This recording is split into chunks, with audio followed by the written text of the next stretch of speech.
Hello, good afternoon. My name is Rosemary Ferrante. Thank you for joining us. I am an attorney in Connecticut and I focus solely on non-adversarial divorce.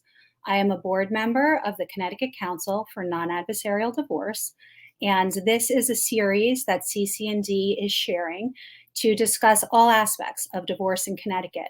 So today I am joined by our president, Jennifer Louise Champagne, as well as our vice president, Michael Conway, and special guest, Lili Vasileff. I'm going to let them introduce themselves, and we're going to have a discussion about divorce financial planning. So hello, Mike, Jennifer. I didn't do that in the right order. And hello. I'm going to let you each introduce yourselves, and then we could get into a discussion about divorce financial planning. Jennifer, do you want to start? Sure. Thank you, Rosemary. Yes, I am the president of the Connecticut Council for Non-Adversarial Divorce. I am also a mental health professional working with parents at the beginning parts of their divorce or after, trying to help them navigate the issues relative to their children. And I also am an adjunct professor at Quinnipiac School of Law. I'm thrilled to be here, being able to do a series on divorce for all of you. Thank you. Mike, you're up. Thank you. I'm Michael Conway. I'm a lawyer in Waterbury, Connecticut. I do litigation, mediation, and collaborative law. I'm the vice president of CCND, where I work with Jennifer, and happy to be part of that organization, which does a tremendous job for helping people navigate a very difficult part of their life. I unfortunately still do litigation, but hopefully I hope to see my practice tend toward the collaborative aspect of it. Looking forward to a great show and hearing from Lili. And our special guest, Lili. Hi, Lili. Hi, everyone. Thank you for inviting me on the show. So I am also a proud member of CCND. I also serve as co-president of the National Association of Divorce Financial Planners, and I am a divorce financial expert. I work with clients and professionals before, during, and after divorce, and I am based in Connecticut and New York for the most part, and I am also the author of 4 books on divorce. So glad to have you here. So everyone knows today the topic is divorce financial planning. So we're going to talk to Lili about what is divorce financial planning, how is that different than traditional financial planning, and then we're going to bring it into the 3 processes that people can choose when opting or contemplating divorce in Connecticut. We're going to talk about how divorce professionals can assist people as an integral part of the team that your family can put together to smoothly transition your family through the divorce process. So Lili, can you tell us what is divorce financial planning and how is that different than traditional financial planning? So divorce financial planning really is focused on the discrete issues relating to divorce. So it helps an individual or a couple plan before they start and initiate a divorce. They work through the issues during the divorce process, and they also provide a roadmap for post-divorce. What makes divorce financial planning unique is that it's a fee-only process, meaning a flat fee or an hourly-based fee, and it works from the beginning of organizing and gathering all of the financial information to analysis, to the evaluation, to the support in negotiation, to the evaluation of options for each and every individual so that they end up making fully informed, knowledgeable decisions. And we support any of these processes, whether it's mediation, collaborative, or litigation, and that means we can wear a variety of hats. We can be an advocate, or we could be an ally, or we could be a neutral. And in those different roles that we play, we provide a critical resource, not just to the individual or the couple, but also to the professionals themselves. Thank you. So I do want to talk about the different acronyms that are associated with financial professionals. But Mike, would you be able to just give a really brief overview of the 3 processes, mediation, collaborative, and litigation? And perhaps when you do the first one, then Lili can talk about how divorce financial professionals can assist in that process. Because I do think when people are in the early stages or contemplating divorce, they don't know what they don't know, and they don't know the processes, and they don't know how they should establish their team. Certainly. The first process is litigation. And that's the process that most people are familiar with, where two people, they go to court, they have attorneys to represent them. The attorneys act as their advocates, trying to get the best they possibly can for them. And it's a very adversarial process. They seek discovery and disclosure from each other. They're looking to get the best possible financial settlements they possibly can. And it really is, they're not considering the best interest of the parties or the best interest of children. Many people see this on TV where people are in court and they're fighting it out in front of a judge. The litigation is probably the worst way in which to deal with the divorce situation. It's the least favorable way to handle those things. And I still do a lot of that, but I'm interested as to how Lili can help people when they're going through such a contested adversarial process. Thank you. Well, many times when you go through litigation, right, you're more or less paralyzed by the emotional piece of this breakup. And so one of the things I can do to help move it forward to sort of break that paralysis or trauma block is that I am there to really help people understand what consists of financial well-being. So I'm looking at, as an advocate and as an ally, what Mike just said, I'm looking at the client's best interest, their priorities, where they feel challenged, where they feel there's risk, and helping them understand each one of those little pieces one step at a time. And this way I supplement what the lawyer does best, which is really navigating that legal process. And I'm on the other side because divorce is really about money and children. And so when you have an expert there that can sort of vet all of these issues and put them on the table and say, here are the pros and cons, here's where you just expressed your priority. Let's see if this is a good match. I'm wearing a very focused hat. Alternatively, in litigation, I'm often called upon as a witness in court. And there I am a neutral. I'm presenting facts. I'm presenting my opinion. I'm presenting sort of the story and the perspective of what's behind the numbers and how you arrive at an outcome. And so I can wear those two hats in litigation. The next process would be more of a neutral process, a collaborative or mediation. And let me start with mediation first because it's something that people are more familiar with. In mediation, it comes together independent. There are no attorneys present. Typically, there aren't attorneys involved in the process until later on. And there's a neutral third party there who's the mediator. And that person guides them through the process of coming to an agreement. Oftentimes, though, there'll be complicated financial issues that the parties need help and assistance with. And the mediator, who is a neutral person, can't offer that assistance.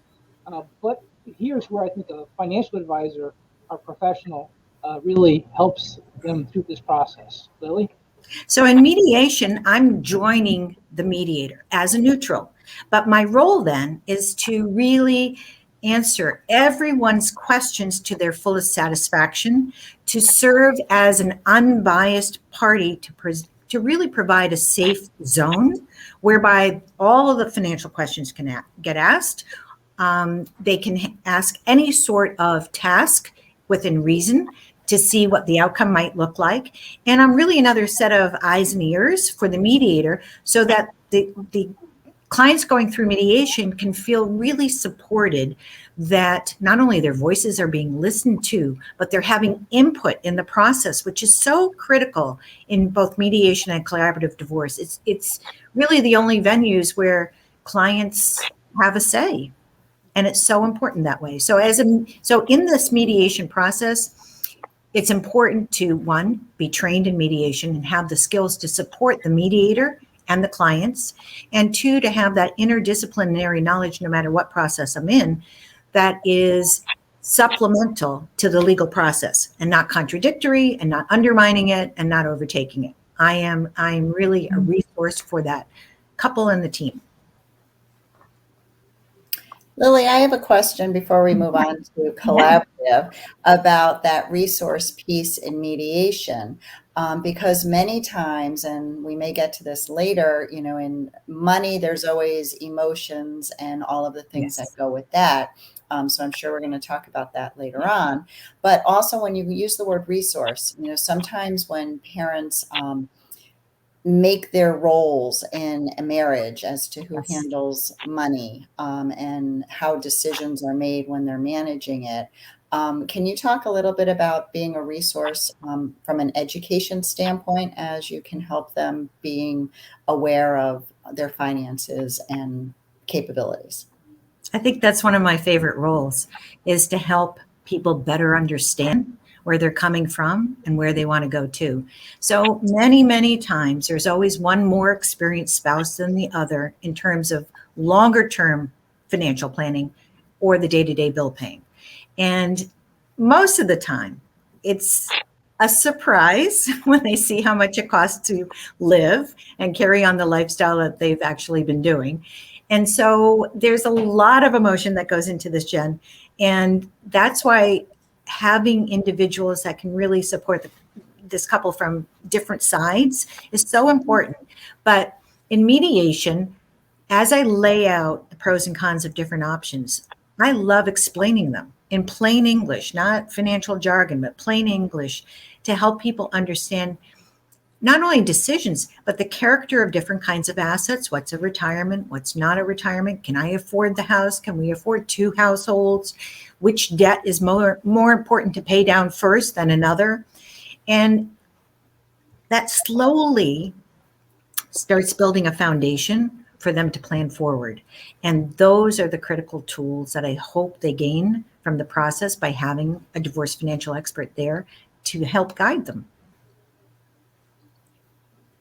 Thank you.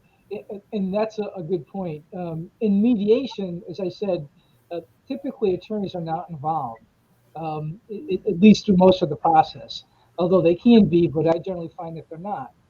Now, the collaborative process is much different in the sense that there are two attorneys representing each side. They act in a kind of a hybrid role where they're attorneys, but they're advocates, yet there's a joint effort to do what's in the best interest of everybody there. And oftentimes through the collaborative process, third parties such as mental health professionals or financial advisors are part of the team. So when you come in as part of the team, Lili, what do you see your role there at that point in time? Are you still educating? Are you still advocating? How do you do your role in the setting of a collaborative process? So it's interesting because I love collaborative. It's the hybrid between mediation and litigation. It's where clients feel they have more support and they can ask their attorney legal questions and get different answers. And for that reason, often the mental health professional and the financial person in collaborative become the neutrals and are the neutrals and create the safe space, so to speak, for the whole team to function. And by that, I mean building the trust in all that we do as our tasks as neutrals so that it carries the team together to be able to problem solve and brainstorm and then resolve and then reach a settlement. So in a collaborative process, I am the sort of the consolidated person with all of the financial information from an unbiased point of view. I've collected it. I'm efficient. I'm productive. I'm providing it to the whole team. And then from that point, there's always education. We go forward and create the different options from a team perspective. And I find many times that solidarity, that trust in the team itself really results in such a superior outcome because the clients have fully participated and it becomes more sustainable. Thank you. So that was a great overview of how financial professionals can assist in the three different processes as people are contemplating divorce or in the early stages, to understand the team and the interdisciplinary approach that we take, and the divorce professionals at CCND take. So at CCND, again, it's the Connecticut Council for Non-Adversarial Divorce. And so we are all highly trained and big proponents of non-adversarial divorce. And there's been a big shift in the divorce conversation across the country, but also in Connecticut, given the pandemic and what's happened in the courts in the last couple of years. You know, the courts were closed, there was a backlog, there's remote hearings, and people who, many of us divorce professionals knew litigation was not the best option for families before the pandemic. But now it's become much more abundantly clear to, I think, the masses. So, Jennifer, one of the things you brought up was emotions tied to financial discussions in a divorce. And one of the biggest decisions I think many families have to make is with respect to the marital residence. And so there's such a tie to emotions when it comes to that. Jennifer, do you want to speak to that a little bit? And then Lili, I'd love to hear your perspective on that as well. Sure. There's a whole host of, like you said, Rosemary, emotions when we talk about residence, how long people have lived there, raising their children there, the elements of their marriage and wanting some stability for their children if they're in school, and the continuity of that. So it becomes this intrinsically tied topic in which it's financially based and it's emotionally based. And as we try to help families make some decisions about what is going to be best, one of the things that the neutrals, as Lili had referenced us, because that is who we are, us mental health professionals and financial professionals, is trying to help parents to recognize what is important. What are their goals and what are the interests, not just immediately, but perhaps next year, 5 years from now, and 10 years from now, so that they're doing some very good planning. So it really is a very whole look at what it is that's going to be important for everybody, the children and each individual person. But it's sometimes a very tough issue because there's a lot of emotion dealt with at home. I would suggest that it's always important to first look at it from the emotional point of view, seriously, because sometimes people will make any kind of sacrifice, whatever it is financial, to maintain a home. And as long as they understand that and what it really means, then that's their decision. But again, we're together in this. So we're looking at it from all angles on behalf of our clients, and we're paying specific attention to what they're telling us in terms of their priorities and also what their goals are for the future. And sometimes during this process, you have to dig a little bit down, a few layers down, to really get to where that nut is. That's the most important thing to these individuals. And it requires dialogue, it requires listening skills, it requires really being very patient so that they have a safe space to communicate in front of one another and or in caucusing with, a professional. But it's always important to look at both the emotional and the financial piece of a home. And when I say home, many times somebody will say, it's just a house. And another time they'll say, oh no, I would do anything to stay there. So that's what we work off of. And we make sure we can make it work for them. I'd like to add something here, just quickly. I think it goes to you're talking about the team approach before. Oftentimes people haven't had an opportunity to express how they feel about the house or the home or whatever, and why they want it, why they don't want it or whatever. And that team is able to listen and able to hear what people have to say, especially if it's a home that we bought from their parents or something like that. It's been their house forever. They've lived in it when they were kids. And to make the right decision is to listen to what they have to say so that the team can kind of pool all the resources together to make the right decision. Sometimes we'll think outside the box too, with all of our bright brains on the table there. Sometimes we all come up with a creative solution that not even the clients have thought about, but we can't do that unless we're listening well. I think that's exactly right. And that's the point, right? When we're taking family matters outside of the court and putting decisions in the spouse's hands, and many times their parents. And so their goals, especially with respect to their children, are often the same. And so with the right resources, we can guide them. And so much of the discomfort of divorce is related to fear.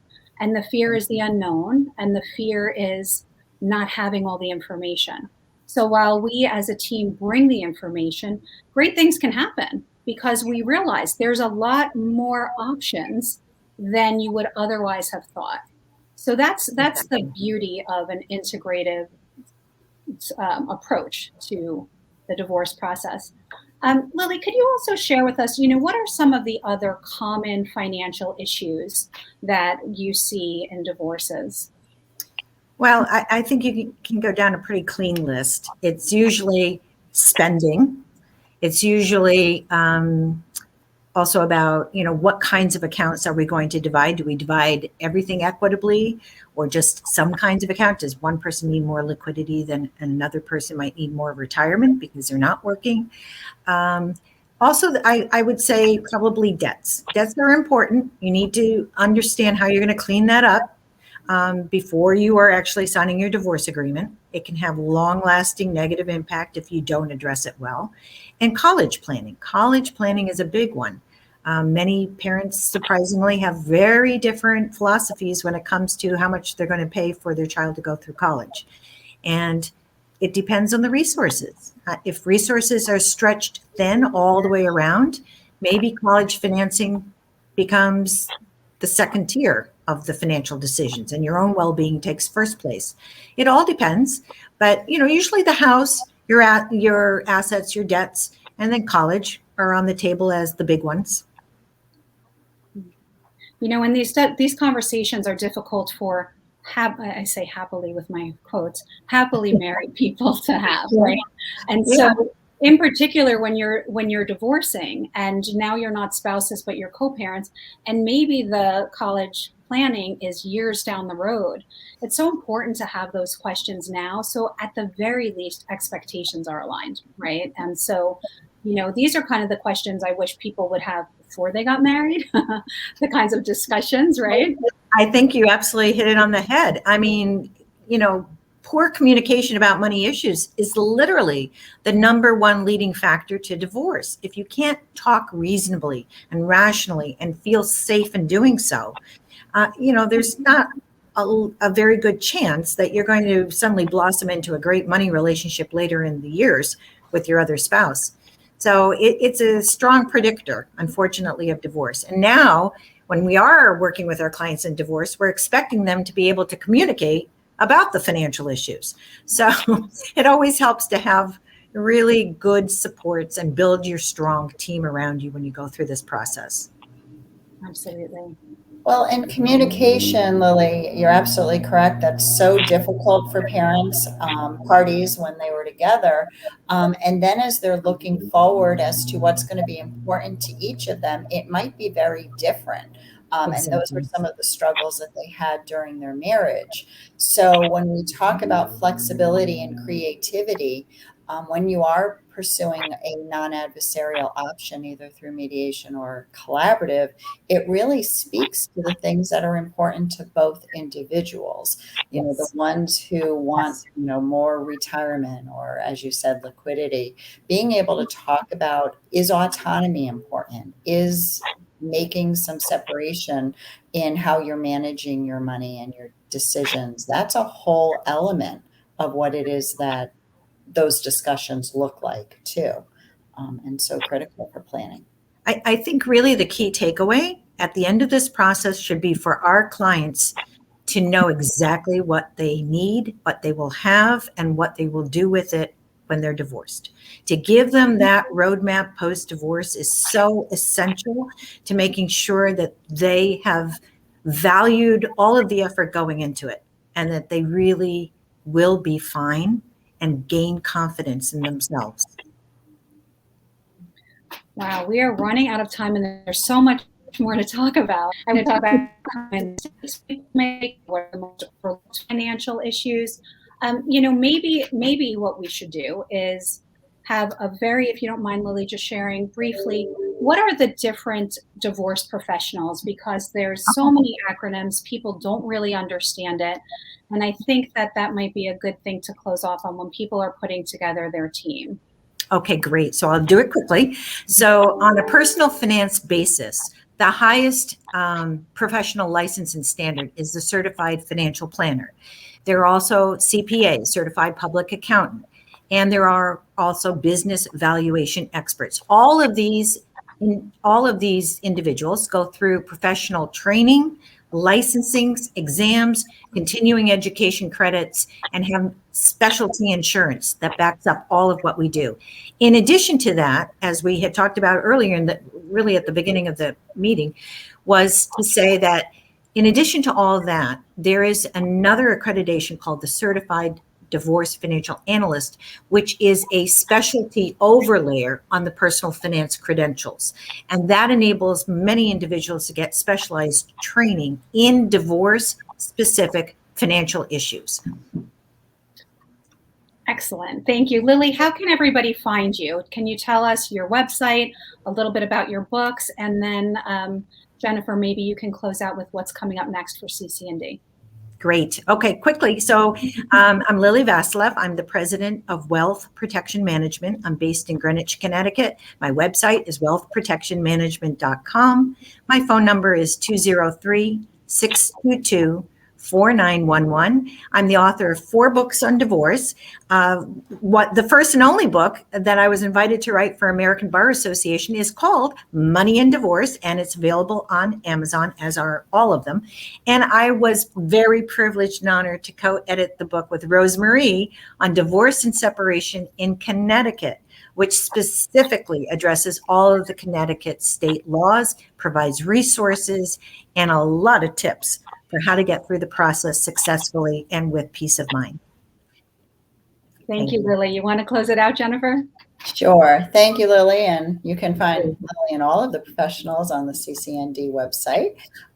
So as Rosemary indicated, this is going to be one in more shows specifically through CCND, and we are looking at something on mental health issues and parenting.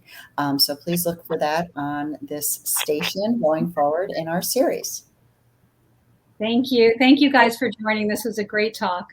Thank you. Good afternoon. Thanks, everybody.